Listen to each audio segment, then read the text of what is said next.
Alright fellas, here we are back at Pokemon Masters, and we're going to be doing my tier list for the 2023 sync pairs, seeing who is my favorite. Not who's the strongest, not who's the best, not who's the most valuable, none of that. Just my favorite, that's it. This is obviously going to be separate from the Pokemon Masters Awards, and the only criteria for this is that you have to have released in 2023. You cannot be a grid expansion from 2023 like with Lance, you cannot be an EX unlocked in 2023 like all of the old BP and Vent units, or anything like that. You have to be a character, a new sync pair that released this year. That is the only criteria. Obviously, I'm going to be doing only top 10. I put all these characters here literally just to throw people off, you know, get them speculating and whatnot, so yeah, anyway. So, let's go ahead and get into this, because I don't want this video to be like 40 minutes long like the last year's was, which go check that out, by the way. Anyway, let's start out with number 10. It is BP Valerie. My 10th favorite sync pair from this year is Battle Point Valerie.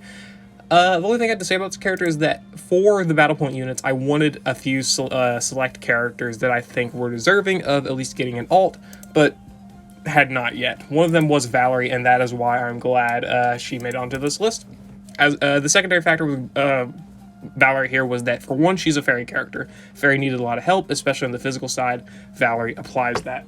She's also a very solid damage dealer, an extremely good fairy damage dealer for fairy stages. 400 attack, play rough with Furious Brawn as a multiplier, super effective next every time she uses Swords Dance. She is very self-sufficient, she's very strong for a free-to-play character, and she can also do good steel damage with Iron Head. She's even got aggravation for flinches, so she's got that little bit of utility. This character is definitely my favorite character because not only did I want Valerie to get an alt, I also wanted a good, stronger character, and well, she applied that.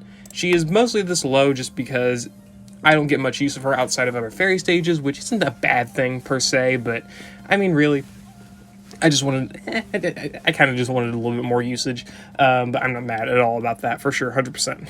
She definitely beat out a lot of other close characters just because of this, and also because she kind of made me a little bit upset because I had just chosen New Year's Lisa and Rapidash for Physical Fairy from the Select Scout right before she released, so that was kind of annoying.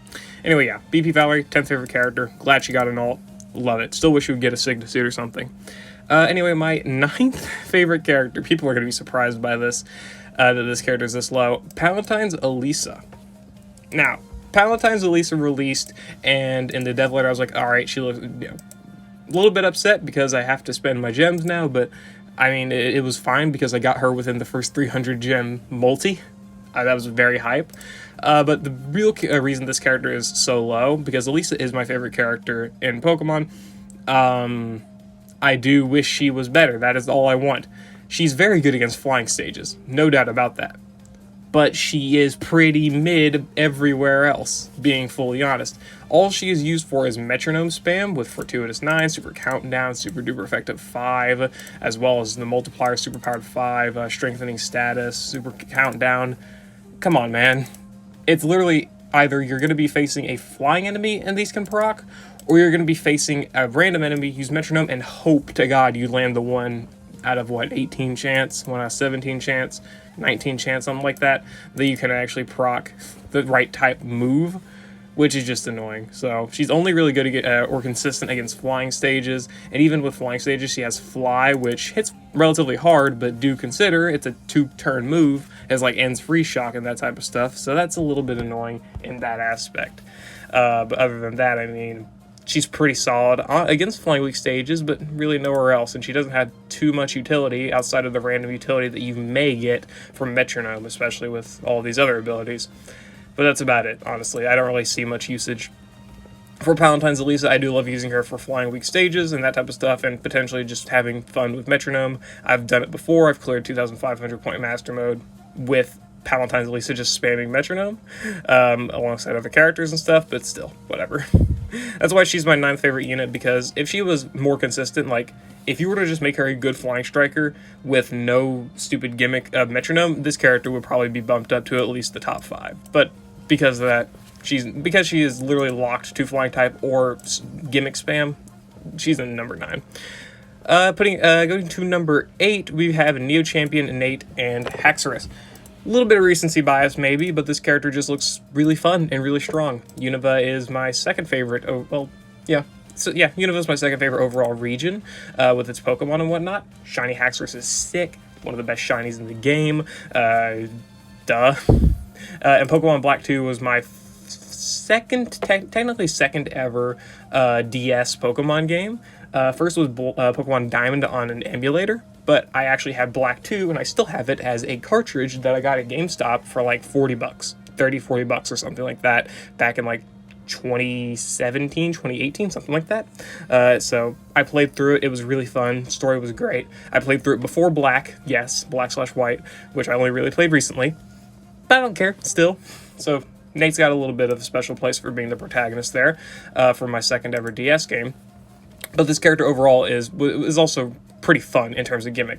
He powers up with the Unova characters, which is nice because I do like using him with Lisa. I like using him with Emmett, those type of characters that I have a lot of fun with the Unova Passion, as well as his Master Passive, as well as him being overall really strong with his hard-hitting Dark Black Outrage, meaning I can give priority to the other characters I'm running him with, like Hilda, Lisa, Emmett. You can obviously run Cygnus with Hilda, Champion Iris, these type of characters. You can run them with Nate here, and you can give them more priority in the damage, while Nate is just here applying Unova Passion and potentially just spamming Dark Black Outrage and doing a ton of damage every, sync cycle. So, very, very nice there. He's very fun, and obviously I've done a good number of usage of him for mostly videos, but even outside of videos, he was very fun to use, still obviously is. So yeah, new Champion 8, number 8 because of overall strength. I love Shiny Haxorus, and obviously Unova, one of my favorite regions. And of course, Unova buffs were quite necessary. Unova's not had a Master Passive in a while before him, so yeah. Anyway, going at number 7, if I can find him, we got new Champion Rosa. Very big recency bias, considering this is literally 2 days after her release for when I'm recording this. But this character is fun. She is strong, she is fun, and all we really need to say, I do like Rosa as a character. I'm not going to say she's like one of my top 5 or even top 10 or anything like that, but I will say that I do like Rosa as a character. I don't have any problems with her, especially because she is the main, icon of Pokemon Masters, or at least was, from at least the beginning of the game's lifetime. And I don't know, she kind of grew on me, I guess, as a character. Same type of gimmick, I guess, as Nate, or reasoning as Nate, due to being a protagonist of Black 2, but also because this character is a very strong sync pair. She's able to help out a lot of characters, and I've had a lot of good fun using this character for her psychic rebuff to help out characters like Cygnus Steven, who doesn't need it, but still. I'm going to try her out with Cygnus Lusamine soon enough. I think that is actually going to be a very fun combination, and obviously characters like Giovanni would be nice as well. Whatever, and seeing her make Tate turn into an actually viable Psychic Striker was fucking hilarious. And then Fighting Rebuff, of course, helping out B, Ray. Those are the only 2 Fighting Strikers I really use, or damage dealers, rather. You can do Special Costume Diantha, you can do Bruno. Those type of characters also work out quite well. So, she's definitely helping out a ton of characters. A lot just with her different abilities here for fighting and psychic rebuff, and then obviously the physical moves next and special moves next spam. She's good in that aspect, and again, just an overall very variable support. Works very well with new champion Nate, and so I put her at 7 just because I don't have many other characters that I would probably put around her level that I actually enjoyed using them. Especially though, again, there is a little bit of potential recency bias, so do keep that in mind. Anyway, for one that is not recency bias, the one for my number 6 spot is Zenia and Shiny Suicune. I'll be honest, I did not care much about Zenia as a character before his release of Pokemon Masters. I knew he existed, I knew he was just a Suicune chaser, and that was about it. I didn't really care that much. But once he got in the game, I looked at his voice, his role in the story, his kit, his sync move animation, which is amazing, by the way. Both in terms of him as well as the Suicune, were very, very nice. Playing the story, it was very nice. It was kind of nice to just see him actually get Suicune, which was surprising. Honestly, you wouldn't have expected him to actually have Suicune in the game. People were begging for it, but I didn't expect it to actually happen. So it's awesome they actually got Suicune. Just amazing. And then once I look at his kit, he looks very fun. He's got a lot of different abilities. The Buddy Surf looked very, or Purifying Surf now, whatever, looked very, very enjoyable to use. Special attack a little bit low, but I was planning on going for Cygnus Chris on her rerun, so the fact that I could potentially run double Suicune was growing on me more and more. And then looking at a sync move animation again, his Using his animations himself in the sync move were nice. I like the little coat, or jacket, whatever you want to call it, whatever he's wearing, the little, fitting for it, and then raising his hand out, and then you see Suicune running in different poses, jumping, the moon silhouette, and then jumping down and using, Hydro Pump. It was nice. It was nice to watch and nice to see. So that was kind of, it was a very nice sync move animation. Still is probably one of my favorites in this game, just in general. And then again, his kid just has a lot of different things. He's very strong, of course, but I also like his voice lines. Whoever is doing Yuzin's voice, top notch. All these voice actors in this game do a really good job, and I think Yuzin, I really do like his voice. So I put him in here. I put him at number 6 because I do have a lot of fun using him, especially with Signature Chris. I feel like Signature Chris would probably be on this list, but she's a 2022 character, not 2023. So yeah, Yuzin, he's at number 6. And number 5, we're going to be starting out the Hisui list with Akari and Samurott. Ironically enough, I do play as the female character in Legends Arceus just because I figured that the the physics would look a little bit better on the female character than the male, so I went ahead and just chose Akari to play as. And Hisui and Samurai is my favorite of the Hisuian starters, so I'm very surprised, a little bit anyway, to have her be put down this low, but really the other characters beat her out, just in my opinion. So, Akari, very, very strong character, just the mechanics-wise, again, as stated. But the biggest reason she is on here is because she is a Hisuian character. Hisui/Sinnoh, my favorite region. I've been begging for Hisui ever since its fucking release. Still begging for Volo, 5th anniversary copium. But finally, of course, we did get them in the form of Adamant and Arida, and then, of course, in with Ray and Akari. And once I used Akari, she was great. She sets Dark Zone, which is something I had personally desired for so long, because I couldn't get Signature Cyrus, I never get Neo Champion Calum, and I never had Dark Zone. My only source of dark buffing was as a Special Costume Zenia with her Dark rebuff, and, Special Costume Steven for super effective stages. That was it. So now that I finally got a Dark Zone setter in the form of Akari, I was happy. And once I actually started using her kit more and more, she was just a very fun and strong character. The ability to get stronger and stronger with top performance Ceaseless Edge every time you use it is a very appealing ability, surprisingly. You'd be very surprised. Just it gets stronger and stronger as it lands. It's got very satisfying animations. Her sync moves got very satisfying animations with the Ceaseless Edge. It looks very, very nice. And she's overall just a good character as well. But again, biggest thing, his Samurai is one of my favorite starters. Definitely top 5. I don't know where else I would place it within there. Maybe top 3. I would have to think about it, but definitely top 5 for sure. And Hisui and Samurai definitely just solidifies that because it looks a lot cooler. I love Hisui and Samurai, especially relative to all the other Hisuian starters. It just leagues higher. I love it. So Akari at number 5. She's only this low because I just like the other characters more. Just simple, kind of obvious though.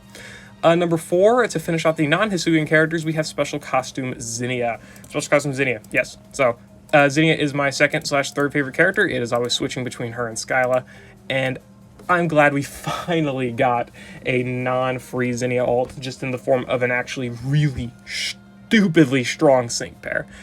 Zenia may have been lower if her kit was not this insane, but because Zenia is my third favorite character on a bad day, and because this character is so bonkers in strength, which I'm going to be honest is getting I'm not going to say she's underrated, but I don't hear enough talk about this character.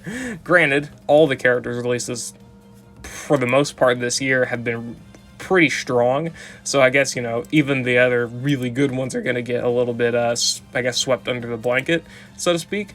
But this character is stupid. You look at her innate nuke, which is Rising Tide. She's got Rising Tide as another multiplier for 240% total multipliers, which is already better than some Pokefair tech units. And then she's got another 90% on top of it with 424 attack without the EX, 464 with it. This character's nuke is so absurd, you can practically just destroy the enemy blindfolded. She steals the enemy stats with Thieving Night Slash, so you can pick up the enemy stat up parameter, and you can just use her trainer move, activate it, steal the enemy stats, and it steals all of their stats. Buff all of her stats besides crit to +6, so you've got Rising Tide maxed out in 2 turns, and then you just nuke whoever you want into absolute oblivion. This character's absurd, absolutely absurd. She's got stat reduction defense as well, X attack all for support, 70% chance to flinch here when the enemies don't have stats up. She negates the enemy's ability to raise their stats, I believe, with the buddy move here. Yeah, no stat increase effect. She's obviously got some other stuff as well. Buff block extension. She's insane. She's able to negate enemy stat buffs and steal them at the same time, which is just great. You know, it's fitting for her character. She's kind of a thief. She stole your Mega Stones in the game. And then she stole a lot, obviously, in the special costume event, which, by the way, I love that special costume event story. That's another reason. Her and Steven's dynamic is one of my favorite dynamics in the entire series. I really wish they would add these, like, tag characters with 2 characters for 1 sync pair, and we could get a Zenia and Steven sync pair. I'm not kidding. That is one of my most desired things in this game. I don't care how unrealistic it is. Anyway, yeah, Zenia, so damn fun unit to, such a damn fun unit to run. She's a great character, and finally getting an ult for her and being as strong as it is, as well as it being a very cool looking outfit with like the Phantom of the Opera, I guess is the best way to put it, type of design, you know, if you get what I'm saying. Type of, you know, the monocle and whatnot. Casual evil guy from like the fucking 40s. That type of design, I think is really fucking, it's really sick. I love it. I absolutely love this character. So anyway, Zenia is at number 4. I really, the fact she's at number 4 says a lot about my top 3. Number 3, my number 3 favorite character in the game is Arida, released in 2023, of course. Is definitely Arida. Arida could definitely fight for second place with the second place option, but I put Arida here because she's crazy. She was the first, technically second ever. Yeah, she released after Adaman, I think. She's the second ever Hisuian sync pair ever added into the game. Obviously, right after Adaman. Her and Adaman's trailers were so hyped. Got me so hyped up. Definitely the most hype I felt in the game for the entire year, and probably the most hype I felt in the game ever since the Sin of Villain arc. I don't think that the Sin of Villain arc could be top for me. I think it's still my favorite, but it is definitely the most hype I've had ever since then. And just having these characters finally in the game was so important. And then Arida being a stupidly strong character. She's a master fair with Glaceon with a stupidly strong ability. She sets Hail, Ice Zone, which both in themselves are amazing abilities. Negating damage from Hail as well was such a good ability that I am still so appreciative for. That small thing they didn't even have to add. They added it. Very, very good. I love that. So we don't take the fucking stupid chip damage. I hate it. I'm glad we finally don't have to deal with that. Obviously, the Sinnoh Master passive for powering up special allies. Icy Wind, it was not great, but they did give her Invigorating Hail as a fail. The fuck? Invigorating Hail 5 as a 1 out of 5 multiplier, so people could actually, you know, do a little bit of damage with Icy Wind. Surprising, I know. Obviously, Ice Wish and then her turn and move being really good for her own self-sufficiency, as well as applying gradual healing. And then her Dancing Ice Beam buddy move is just fun to use. You pretty much nuke the enemy with its level of power, and then you debuff their special defense by 4 if they happen to still be living.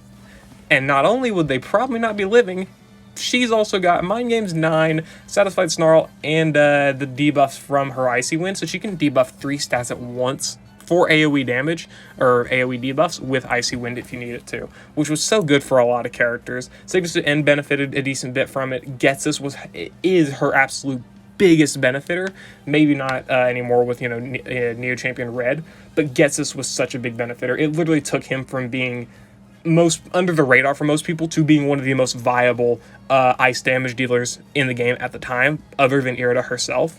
Like, I literally think Getsus in that moment may have, let me think, I'm not going to say he may have surpassed Cygnus to End, but he may have surpassed other ice characters released similar at similar times, like Holiday Leon, Nessa. I'd say Getsus is better, and he is a free character that got a free expansion.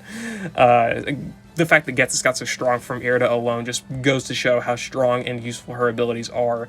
Not alone is she good at supporting characters, she can do damage. Hunter's Instinct, Invigorating Hail 5, as well as her nuke with Brain Power and the NA as well. Not a bad level of strength, especially off of her very high special attack stat and her overall supportive capability and master passive. Her damage is nothing to be underrated either. Irida, my third favorite character, 100%. Helps out a ton of ice-type characters and is just very, very, very fun to run, even if I don't like or don't feel like using other ice characters. Number 2, Ray and Hisuian Decidueye. Hisuian Decidueye is actually my least favorite of the Hisuian starters. I just don't like its design. I still don't like its design, but it has grown on me because of Ray and how strong he is. Ray is mostly this high up because of his kit and how fun it was. Obviously, Hisui is carrying him this far as well. Do keep that in mind. But also his role in the Hisuian story event that he was featured in, as well as the latest Mysterious Stones chapter, as well as the ones that are coming soon in January, is making me like this a lot more. Like, making me like Ray as a main character a lot more as well. He is the confirmed main character from Hisui. He is the one who, was from the modern times, who fell back into Hisui from Arceus's, call or whatever. So, him having that main character trait, having fought Volo, having, done everything relating to Dialga and Palkia, all of it, Ray being the one to be the one to do it and know about it and all of that is really carrying a lot of his character for me. I feel like it definitely could have swapped, these two could have swapped positions if it was confirmed that Akari was the main protagonist. Really, Ray being the protagonist and having that whole story behind him was really, really interesting for me, and I love that. I'm glad they're going with it. Once Vola releases, my love for Ray is going to skyrocket even more. I'll be completely honest. But looking at Ray's kit, this guy's insane. He's absolutely absurd. I love this type of character. Sync ramping, once I figured out a lot of, which was back in we'll say July, probably, maybe August. Once I started really tinkering with sync ramping teams and making full abuse of sync countdown to, do a lot of strategies, mostly abusing Doja Gloria, Sigma Suit May, Sigma Suit Lisa, these type of characters. Once Ray released and I was pretty much down on, figuring out how to use that stuff and make full abuse of it, Ray was so fun to use. You can pretty much get to his first sync move within 2 turns on an average day, and in 1 turn if you really want to, and then you use the sync move, get the Sprint EX, sync countdown, potentially quad Q, and get to your next sync move within another 2 turns, and then nuke the enemy with another Triple Arrows Barrage, which absolutely, by the way, Triple Arrows Barrage 300 power move, flinches, AoE damage, no split damage, and debuffs defense, so then his insult to injury is activated. Yeah, this guy is stupid. You just nuke and Triple Arrows Barrage, and once you Triple Arrows Barrage, and assuming you don't have interference immunity on the enemy, they just can't move, and you pretty much just get infinite sync moves in before they can even get 1 sync countdown in, because you're pretty much just spam flinching them to death AoE and doing a ton of damage on top of it. He's so fun, especially with Signasu Aura Cynthia before she was able to get her grid expansion. When you were actually able to, use Aura Cynthia's sync move, make abuse of Ray's sync countdown, and then actually nuke with Ray while having the fighting zone up. Very crazy, because I don't have Neo Champion Hop, so I didn't even get to experience Ray with Neo Champion Hop. I get to experience him with Cynthia, but I still managed to have so much fun with him, which is a little bit crazy, now that you think about it. The only thing with Ray is that apparently his Triple Arrows Triple Arrows Aggravation 1 and his Soften Up don't work. I don't know if they failed to work anymore, but apparently they just don't work. I don't know. Either way, it's a little bit annoying, but still, yeah. Ray, such a fun kit. I love his story dynamic. I cannot wait for more Hisuian content. And again, the new Mysterious Stones chapters. Expect some clickbait the beginning of January. I'm not joking. Anyway, yeah, so Ray is my second favorite character in Pokemon Masters EX for 2023, and obviously for number 1, I gotta finish out with my boy Adaman. My boy Adaman, he is my favorite character, yeah, 100%.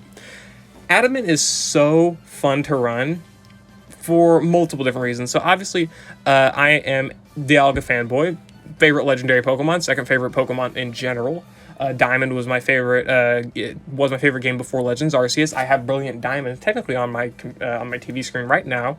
Granted, I'm playing Pokemon Violet and I'm on my home screen, but it's still up there. Right? Anyway, either way. So Adaman's, liking for Almighty Sinnoh being Dialga and love for time and whatnot has, grown on me, obviously being a Dialga fan myself. So I obviously resonate with Adaman for the same desire of liking Dialga, which is nice. Didn't really care much about him using Leafeon, but hey, I like Leafeon. That's fine. And obviously him and Irida's ability to help out Ray slash, the main character in Legends Arceus, overall being really, really great characters in Legends Arceus itself. Definitely, made him one of my favorites. Obviously, Adaman, Akari, Ray, Irida, that Volo, duh. And a lot of other characters, especially some of the Wardens, as well as, Hisui and Ingo. A lot of my favorite characters in Legends Arceus, but really what separates Adaman from the rest of them is, especially in Pokemon Masters related, is I love his roles in the story, especially relative to Irida. I think Irida's were good, but I can't really explain it, but I feel like Adaman's were better. I just enjoyed Adaman a little bit more, especially probably just because of how much I like Dialga and how much I can resonate with his, no time to waste type of attitude. Maybe that's probably the reason why I like him more than Irida, if mostly slightly, right? I don't think the gap between Adaman and Irida is massive, but I would put Adaman above her, obviously. But when it comes to his kit, he's stupid. This guy, if you want to take the traits of Zenia's nuke, put it onto Adaman, but also make him apply everything a grass character needs to do damage, that's what he does. Not only does he do that, he synergizes extremely well with a character that I have been desiring to use / obtain forever. Cygnus Erica released back during the Kanto Villain arc. I never pulled her until after I pulled Cygnus Morty, which fuck me, I guess. And I never got extra dupes for her until far after that. But once I finally got her duped, I finally got her EX'd. It was like the 3.5 year anniversary. Then they released Adaman, and I'm like, hey, double Leafeon, one of the strongest fucking rotations teams in the game, especially at that time. Cygnus Acerrola, Adaman, and Cygnus Erica is such a fun team to run because the damage output is just insane. You would think that Cygnus Erica on that team with that setup was like a 2023 Pokefair level character, not a 2021 Spotlight character. You would like Cygnus Erica got such a glow up from this man and Cygnus Acerrola's release. It was absolutely absurd. And despite that, she has a 224 attack. Yet no, it does not matter when you have Solar Blade and you're able to have Sun and be able to make full abuse of all of the different abilities that Adaman and Cygnus Acerrola are able to put out for you. Adaman being able to help out a character that I've been wanting to use for a while really was very nice. Thank you, Adaman. I appreciate it. But not only that, I used Adaman, especially in more recent times, with more sync ramping setups. I took Adaman's sync countdown ability on his trainer move and was able to make full abuse of it with characters like Ray and Akari in order to have double Hisui setups, which was very fun, that was actually viable, especially Ray and Adaman themselves. Obviously, I really enjoyed Adaman back when he released and the times he was released without Akari and Ray, but once Ray released and you were able to get the double defense debuff setup, because Adaman's able to debuff defense very consistently with his Razor Sharp Razor Leaf, and obviously Ray's able to do it with his Triple Arrows Barrage and his regular Triple Arrows with a little bit of luck. The fact that they can synergize so well together, make abuse of Adaman's Master Passive, as well as just not really step on each other's toes, because Adaman wants Sun and Grassy Terrain, Ray just wants Fighting Zone. They don't really step on each other's toes again, as I said. They don't really conflict with each other too much. There's no overlap. They work and synergize quite well together for being two characters of completely different types. Surprisingly, right? And I love that. You're able to work these two synergistic Hisuian characters together and make a lot of fun setups. So just using Ray and Adaman themselves was extremely fun, and that's why I probably put them both at number 1 and 2 respectively, because running these two Hisuian characters is very fun. You can run Ray and Akari with no real issue. Irida doesn't, she doesn't synergize with any of them. I'm sorry, but she just doesn't. She's the only special one, but that's not really a problem. Still, she's got her own justifications and own great abilities, but just being able to run these Hisuian characters together with extreme viability, especially with Adaman's sync countdown and defense debuffs in contention with Ray, is just super fun. It's amazing. And that's why Adaman's my favorite character. Also, recently, extremely recently, as of today, figured out I really liked Perrin as a character in Pokemon Violet's DLC. Because I just got the DLC and I'm playing through it. The Blood Moon Ursaluna quest with Perrin is definitely probably my favorite part of the Teal Mask. Probably will be forever my favorite part of the Teal Mask, because the whole atmosphere of that side quest was very, very fun. And obviously having Perrin be an extension of Adaman in a sense, with her own unique character traits as well, was extremely fun. So Perrin and her existence has made me love both Adamant and her a lot more as characters. So it's a mutual beneficial relationship there, especially obviously being, you know, ancestor and descendant. But anyway, finishing that off, that little tangent, big tangent rather, that is my top 10 characters for 2023. Number 1 being Adamant. I would say Adamant is solidified in number 1. I probably wouldn't move him. I think you could potentially make a case for Akari and Arida being moved around. You could probably even make a case for Zenia and Arida and Ray being moved around. You could definitely make some cases. Akari, I can't put her above Zenia. I don't think I can, despite her being a very great partner for Zenia and them working extremely well together, which is another thing that I liked. I don't think I could put her above her just because Zenia is so fun to use. Eugene is pretty solid in his position, honestly. I don't think Rosa could go any higher. She may be able to go lower, but I don't think she'd go any higher. Palentines Lisa, yeah, I'd say everything else is pretty much solidified on the list. If there were any, like, contenders for characters, I don't know. When it comes to characters that I think may be able to contend for, like, you know, number 11, number 12, going a little bit lower on the list, I can't really think about them too much. I mean, I wouldn't say that a lot of these are characters that I enjoy using nearly to the same level of degree as others. BP Valerie is definitely on the lower end of my favorite characters of the year for sure, despite, you know, everything I, you know, gassed her up for. I would just say that looking at all the other characters that I own, obviously one of the criteria was that I had to own these characters. I can't just make assumptions on characters I don't use.